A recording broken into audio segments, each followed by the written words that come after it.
Un esprit sain dans un corps sain, disait un grand homme. Un homme qui avait compris la symbiose de l'être humain.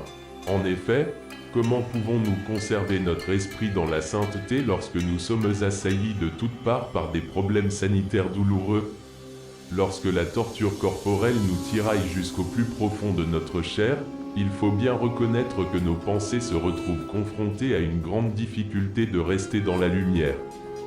Bien souvent, nous souffrons de maux que nous aurions pu éviter en adoptant d'autres attitudes. Car la santé passe par une hygiène de vie que notre existence moderne prend grand soin d'éviter. Notre alimentation industrielle, nos médecines chimiques, nos activités décentrées, représentent tant de points témoignant du dérèglement dont est victime l'homme du XXIe siècle. C'est pour cela que je trouve ma place dans le cadre de la fraternité Neshima, dont l'objectif réside dans le recentrage de l'individu et du groupe auquel il appartient. Mais, alors que mes frères Michael, Gabriel et Aniel se concentrent davantage sur l'esprit et l'âme, j'endosse, dans cette confrérie à laquelle j'appartiens depuis sa création en 1998, le rôle du recentrage du corps. Pour cela, je m'appuie sur des sagesses ancestrales ayant montré leur efficacité dans de nombreuses sociétés et ce depuis très longtemps. J'ambitionne de vous montrer que l'on peut profiter de sa nourriture pour bénéficier à la partie matérielle de notre être. J'ambitionne également de vous montrer que l'on peut utiliser certaines plantes pour soigner la plupart des maux qui nous frappent tout au long de notre parcours.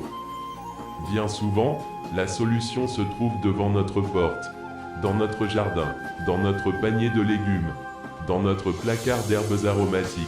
Il suffit souvent de rien. Une simple tisane, une huile essentielle, des choses que Dieu nous a données lorsqu'il a créé le monde. Des ingrédients basiques dont nos ancêtres ont attesté l'efficacité en leur temps. Ainsi, j'ai décidé de publier ce magazine une fois par semaine pour partager tout ça avec vous. Il paraîtra tous les vendredis, afin que vous puissiez effectuer les achats nécessaires en magasin si vous désirez vous préparer les recettes qu'il vous propose dans votre week-end. Dans ce magazine, vous trouverez des préparations de cuisine souvent liées à l'Ayurveda, cette médecine indienne séculaire qui compte tout un encart spécialisé à la nutrition. Des recettes de tisanes et autres remèdes naturels les accompagneront.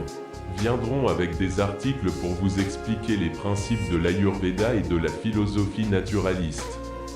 En osmose avec le divin, vous pourrez télécharger cette publication hebdomadaire en format PDF ou EPUB selon votre préférence. Elle vous sera disponible gratuitement, sans besoin de présenter votre carte bleue. Seule l'inscription au site, gratuite, vous sera nécessaire.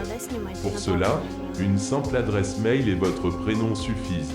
C'est donc avec plaisir que je vous souhaite la bienvenue dans mon espace personnel. Tous autant que vous êtes, je vous aime et je vous embrasse.